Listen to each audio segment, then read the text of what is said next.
Policy बाजार पर 1 करोड़ रुपए का टर्म लाइफ इंश्योरेंस केवल 450 रुपए महीने से शुरू। वाह! देश प्रदेश में आपका स्वागत है। मैं हूं शारिक खान। साल 2020-21 में कोरोना की लहर के दौरान यूपीएससी की परीक्षा नहीं दे पाने वाले छात्र पिछले कई दिनों से दिल्ली के ओल्ड राजेंद्र नगर में प्रदर्शन कर रहे थे। इनकी मांग है कि इन्हें यूपीएससी की परीक्षा देने का एक और मौका दिया जाए, लेकिन मंगलवार रात को दिल्ली पुलिस ने बल प्रयोग कर इन छात्रों के प्रदर्शन को खत्म करा दिया।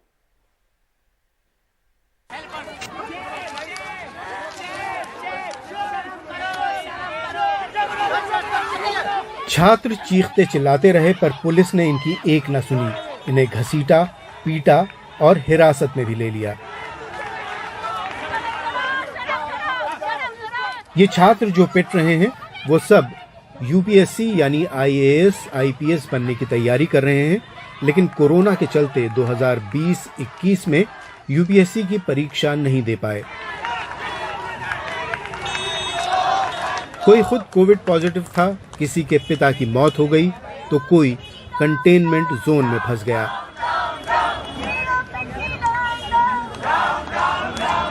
चौंतीस साल की डॉक्टर विद्या यूपीएससी की परीक्षा नहीं दे पाई, क्योंकि ये उस दौर में दिल्ली के एम्स में लोगों की जान बचा रही थी।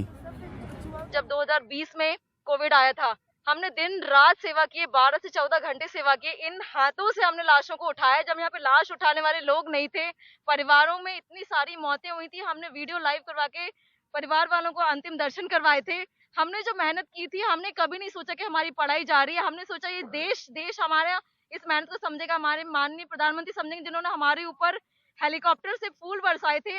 और आज हम जो कंपनसेटरी अटेम्प्ट मांग रहे, जो अटेम्प्ट हमने खोया देश की सेवा करते करते, तो आज उनके पास कोई जवाब नहीं है। जवाब ये है कि हमने कल लाठियां खाई हैं, बुरी तरह सभी ने लाठियां खाई हैं। क्या ये हमारा रिवॉर्ड है देश की सेवा करने का?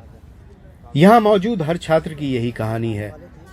कुछ तो प्री और मेंस भी निकाल चुके थे, बस इंटरव्यू से बाहर हो गए। हमारे घर में ना सबको कोविड था, मुझे कोविड था, मेरी मम्मी को था, मेरी दीदी को था, इवन मेरी जो सिस्टर है वो ऑक्सीजन पे थी। सर जो उस समय पे बहुत माहौल था ना, मैं एक तरीके के ट्रॉमा में थी।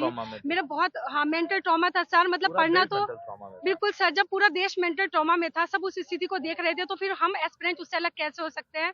मैंने एग्जाम की सर तैयारी हम की थी, बट इतना ट्रॉमा था कि हम नहीं कर पाए थे। डीओपीटी की संसदीय समिति ने भी अपनी रिपोर्ट में सरकार को लिखा कि मानवीय आधार पर इन छात्रों को एक और मौका मिलना चाहिए, लेकिन सरकार ने जवाब दिया कि इन छात्रों को यूपीएससी का एक और अटेम्प्ट देना संभव नहीं होगा।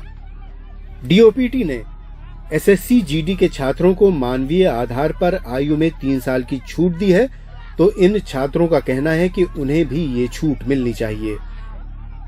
देश में उस वक्त जब सरकार फेल हो गई, ऑक्सीजन के अभाव में लोग सड़कों पर मरे, हमने वो तस्वीरें दिखाई हैं। उस दौर के लिए, उस कोरोना के लिए कोई तैयार नहीं था, तो ये लोग कैसे तैयार हो जाते हैं?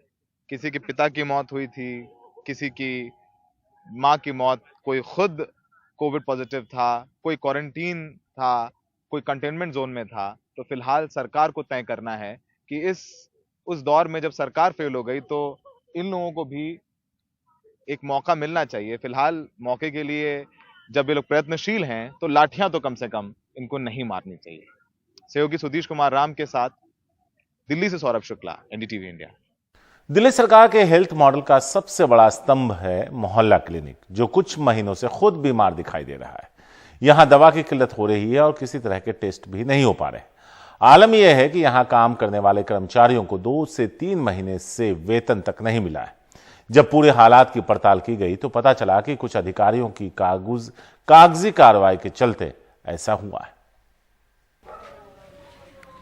दिल्ली के जिन मोहल्ला क्लिनिक पर लोगों को सेहतमंद रखने की जिम्मेदारी है, पिछले कुछ महीनों से वो खुद बीमार हैं। दवाई मिल नहीं रही, टेस्ट हो नहीं रहे, डॉक्टर और बाकी स्टाफ का वेतन भी 2-3 महीने से नहीं आया। समस्या ये है यहाँ पे, मतलब ये कि दवाइयाँ मिलती नहीं है। कब से नहीं मिल रही है? 3 महीने और करीब हो गए हैं, दवाई नहीं मिल रही है। जो कंटिन्यू जो दवाई चल रही है वो नहीं मिलती है। कोई टेस्ट तो यहाँ होता ही नहीं। पहला टेस्ट मैंने करवाए हैं यहाँ से। अच्छा। लेकिन अब कोई टेस्ट नहीं हो रहा। मेरा कम से कम 4-4.5 हजार रुपए पर मंथ की दवाइयाँ आती हैं। अच्छा, जो यहाँ से आपको फ्री मिल जाती है? फ्री मिलती थी पहले, अब नहीं मिल रही है। हमने केवल ये कहा कि शिकायत जब दिल्ली विधानसभा की याचिका समिति के पास पहुंची तो उसने दिल्ली सरकार के स्वास्थ्य और वित्त विभाग के आला अधिकारियों को तलब किया और पूछताछ में पता चला कि स्वास्थ्य विभाग ने मोहल्ला क्लिनिक के लिए पैसे मांगते हुए वित्त विभाग को फाइल भेजी। वित्त विभाग ने कैबिनेट के फैसले की कॉपी मांग ली, जो आमतौर पर केवल तभी मांगी जाती है जब कुछ नई योजना शुरू हो रही हो या योजना में कोई बदलाव हुआ हो। इसी चक्कर में फाइल वित्त विभाग और स्वास्थ्य विभाग में घूमती रही। यही नहीं, स्वास्थ्य विभाग के पास पर्याप्त पैसा पड़ा हुआ था जो खर्च नहीं हुआ था, जिससे मोहल्ला क्लिनिक के स्टाफ का कई महीने का वेतन दिया जा सकता था, लेकिन वित्त विभाग ने उसके लिए भी मंजूरी नहीं दी थी। इसलिए 2-3 महीने से दवा ना मिलने और टेस्ट ना होने से मरीज परेशान, तो दूसरी तरफ वेतन ना मिलने से मोहल्ला क्लिनिक का स्टाफ परेशान। तनख्वाह देने के लिए जो फाइल पैसे मांगने के लिए, ग्रांट मांगने के लिए हेल्थ डिपार्टमेंट ने फाइनेंस डिपार्टमेंट को भेजी, उसके अंदर फाइनेंस डिपार्टमेंट ने कुछ ऐसी डॉक्यूमेंट्स की मांग की जो आज से पहले कभी नहीं मांगे गए। मसलन कैबिनेट का डिसीजन मांगा गया, कोई अमेंडमेंट हुई तो वो मांगी गई, और ये ऑन ओथ हेल्थ डिपार्टमेंट के अफसरों ने बताया कि इतने सालों से तनख्वाह डिस्पर्स होती थी, मेहनताना डिस्पर्स होता था, ये कभी नहीं मांगे गए। और कमेटी ने ये पाया कि मात्र डिले करने के उद्देश्य से, मेहनताना और मोहल्ला क्लिनिक का पैसा रोकने के उद्देश्य से ये काम फाइनेंस डिपार्टमेंट के प्रिंसिपल सेक्रेटरी आशीष चंद्र वर्मा ने किया। दिल्ली विधानसभा की याचिका समिति ने अभी कोई अंतिम फैसला नहीं किया है। अधिकारियों से कुछ और दस्तावेज मांगे गए हैं, जिसके बाद अंतिम रिपोर्ट विधानसभा में पेश की जाएगी। दिल्ली में फिलहाल करीब 500 मोहल्ला क्लिनिक हैं जो प्राथमिक स्वास्थ्य सेवाएं लोगों को उनके पड़ोस में ही मुफ्त दवा और टेस्ट देकर उपलब्ध कराते हैं। ये मामला अटकाने, लटकाने और भटकाने का प्रतीत होता है, सरल चीजों को जटिल बनाने का प्रतीत होता है। लेकिन सवाल यह है कि ऐसा क्यों और किसके कहने पर किया गया। विधानसभा समिति की बैठक में मैं खुद मौजूद था, लेकिन इस सवाल का जवाब नहीं मिल पाया। दिल्ली से अपने कैमरा सहयोगी आजम सिद्दीकी के साथ मैं शरद शर्मा, एनडीटीवी इंडिया। मध्य प्रदेश के राजस्व और परिवहन मंत्री गोविंद सिंह राजपूत को 58 साल की उम्र में ससुराल से दान मिला। दान में उन्हें उनकी पत्नी और 2 बच्चों को 50 एकड़ से ज्यादा जमीन दी गई। एनडीटीवी के खुलासे के बाद कांग्रेस हमलावर है। कांग्रेस का आरोप है कि काले धन की कमाई से यह जमीन खरीदी गई है। ऐसे में मंत्री को इस्तीफा देना चाहिए।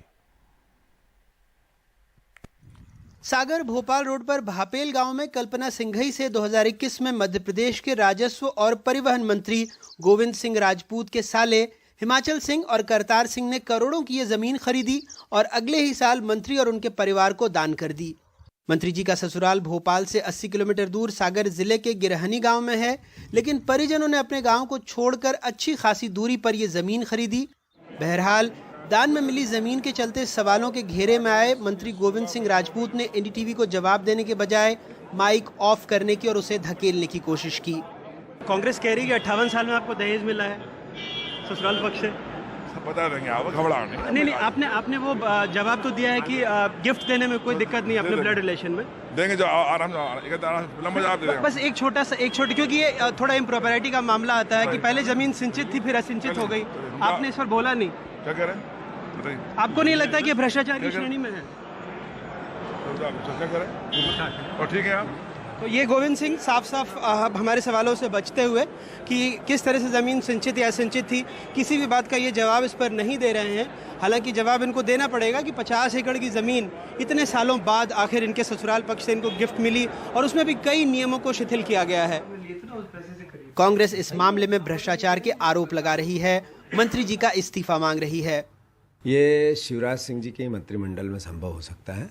देश देखे समझे, प्रदेश भी देखे समझे कि ये वो मंत्री हैं जिन्होंने एक वक्तव्य दिया था कि मैं जनसेवा के लिए सरकार कांग्रेस की गिरा रहा हूँ और जनसेवा मेरा मुख्य उद्देश्य है, इसलिए मैं भारतीय जनता पार्टी में जा रहा हूँ। कांग्रेस मेरी माँ थी, अब मेरी माँ को छोड़ के दूसरी माँ को मैं अपना रहा हूँ। फिर अब 58 साल की उम्र में इनके सालों ने इनको ज़मीन दान में दी है, इनके परिवार को दी है, इनके बच्चों को दी है। जिन सालों के पास टोटल 100 एकड़ ज़मीन नहीं है, उनने 50 एकड़ इनको दे दी, और वो भी 2020 में खरीदी हुई ज़मीन इनको दी है। ये अपने आप में ये एहसास कराता है कि शिवराज जी, आपने सरकार बनाने के लिए लूट की छूट दी थी, और थोड़ी बहुत नैतिकता शिवराज जी में बची हो, इस प्रदेश ने उनको 4-4 बार मुख्यमंत्री बनाया, अगर उसकी थोड़ी बहुत इस प्रदेश पे एहसान करना हो तो प्रदेश को स्पष्ट करे कि दान कैसे मिला, नहीं तो इस्तीफा लेने के लिए हिम्मत है क्या शिवराज जी में? ये एक तरह से एक अवैध दहेज जैसा प्रकरण हुआ, और असंचित रजिस्ट्री के पहले और रजिस्ट्री होते ही संचित, ये अपने आप में मैं समझता हूँ घपला है, और सरकार की राजस्व विभाग की को नुकसान पहुंचाया है इस माध्यम से उन्होंने। कांग्रेस ही नहीं, बीजेपी से जुड़े राजकुमार धनौरा, जिन्हें हाल में ही पार्टी से निकाल दिया गया, वो साफ तौर पर जमीन खरीदने में भ्रष्टाचार और काले धन के आरोप लगा रहे हैं। इसमें सीधा सीधा फर्जीवाड़ा किया गया है, यह इसमें काली धन का उपयोग किया गया है। सालों के नाम पर एक मंत्री ने अपना जो काला धन है वह ठिकाने लगाने के उद्देश्य से ये सारा षड्यंत्र रचा गया है। इसकी जांच होना चाहिए। मैं सरकार से मांग करता हूँ, माननीय मुख्यमंत्री जी से, माननीय प्रधानमंत्री जी से, कि उच्च पद पर बैठे हुए लोग, मंत्री जैसा दायित्व जिनका राजस्व विभाग, और इस तरीके की लूट मचाए हुए इन पर कार्रवाई करें। मध्य प्रदेश की कांग्रेस सरकार में भी गोविंद सिंह राजपूत राजस्व मंत्रालय संभालते थे, लेकिन कमलनाथ की सरकार गिरने के बाद ये बीजेपी के साथ आ गए और शिवराज सिंह सरकार में भी वही मंत्रालय संभाल रहे हैं। इन्हें ज्योतिरादित्य सिंधिया का करीबी भी माना जाता है। मध्य प्रदेश विधानसभा ने एक संकल्प पारित किया था कि सारे सदस्य संपत्ति का ब्यौरा सदन को देंगे, लेकिन ये वेबसाइट बताती है कि 230 में से सिर्फ 15 सदस्यों ने ब्यौरा दिया है।